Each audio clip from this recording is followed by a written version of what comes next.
നിയമസഭാ തെരഞ്ഞെടുപ്പിൽ ആദ്യ പരിഗണന ശോഭാ സുരേന്ദ്രന് തന്നെ കേന്ദ്ര നേതൃത്വത്തിന് അയച്ച പട്ടികയിൽ പാലക്കാടിനാണ് ശോഭയുടെ പേരുമായി ബന്ധപ്പെട്ട പ്രഥമ പരിഗണന. എന്നാൽ ശോഭയെ പരിഗണിക്കുന്ന മറ്റൊരു മണ്ഡലമായി ഹരിപ്പാടുമുണ്ട്.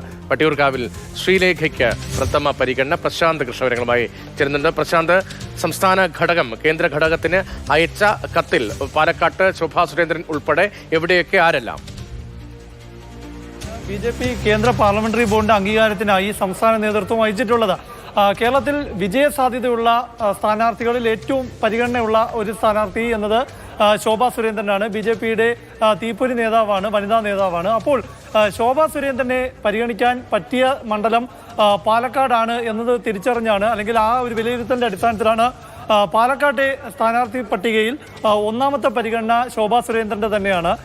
ശോഭാ സുരേന്ദ്രനെ പരിഗണിക്കുന്ന മറ്റൊരു മണ്ഡലം എന്നത് ഹരിപ്പാടാണ്, ആലപ്പുഴ ജില്ലയിൽ. അപ്പോൾ പക്ഷേ പാലക്കാട് തന്നെയാണ് ശോഭാ സുരേന്ദ്രന് സാധ്യതയേറെ, രാഷ്ട്രീയ പ്രാധാന്യം കണക്കിലെടുക്കുമ്പോഴും. കാരണം അവിടെ സിറ്റിംഗ് MLA രാഹുൽ മാങ്കൂട്ടത്തിലാണ്.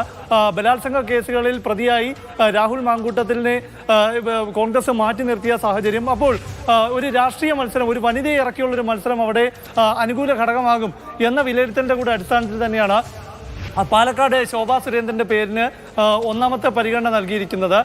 മാത്രമല്ല അവിടെ പാലക്കാട് മണ്ഡലത്തിൽ BJPക്ക് നല്ല മേൽക്കോയ്മയുള്ള മണ്ഡലമാണ്, നല്ല വോട്ടുള്ള മണ്ഡലമാണ്. കഴിഞ്ഞ ഈ ഉപതെരഞ്ഞെടുപ്പിൽ അവിടെ പ്രത്യേക രാഷ്ട്രീയ സാഹചര്യത്തിൽ അവിടെ 25,000 വോട്ടിന്റെ ഗ്യാപ്പ് വന്നിരുന്നെങ്കിൽ പോലും കഴിഞ്ഞ നിയമസഭാ തെരഞ്ഞെടുപ്പിൽ ശ്രീധരൻ മത്സരിച്ച അവസരത്തിൽ അവിടെ ഷാഫി പറമ്പിലും ശ്രീധരനും തമ്മിലുള്ള വോട്ടന്തരം എന്നത് 4,000-ൽ താഴെ വോട്ട് മാത്രമാണ്. അപ്പോൾ BJPക്ക് അവിടെ കരുത്ത് തെളിയിക്കാനാകും മികച്ച സ്ഥാനാർത്ഥി ഉണ്ടെങ്കിൽ എന്നതിൻ്റെ കൂടി അടിസ്ഥാനത്തിൽ തന്നെയാണ് പാലക്കാട് ശോഭാ സുരേന്ദ്രനെ പരിഗണിക്കുന്നത്. അതായത് പാലക്കാട്ടെ പട്ടികയിൽ ഒന്നാം പരിഗണന ശോഭാ സുരേന്ദ്രൻ തന്നെയാണ്. അവിടെ മറ്റെതിർപ്പുകൾ, അതായത് ശോഭാ സുരേന്ദ്രന്റെ ഭാഗത്തും അവിടെ മത്സരിക്കുന്നതിന് എതിരായ ഘടകങ്ങളൊന്നുമില്ല, അനുകൂലം തന്നെയായിരിക്കും അവിടെ മത്സരിക്കുന്നതിൽ. അതേസമയം തന്നെ വട്ടിയൂർക്കാവ് മണ്ഡലത്തിൽ ആര് മത്സരിക്കും എന്ന കാര്യത്തിൽ ഏകദേശം ചിത്രം വ്യക്തമാവുകയാണ്. BJPയിൽ ശ്രീലേഖ IPSന്റെ പേരിന് തന്നെയാണ്. പ്രശാന്ത് കൃഷ്ണയാണ് വളരെ പ്രധാനപ്പെട്ട വിവരങ്ങൾ നൽകിയത്.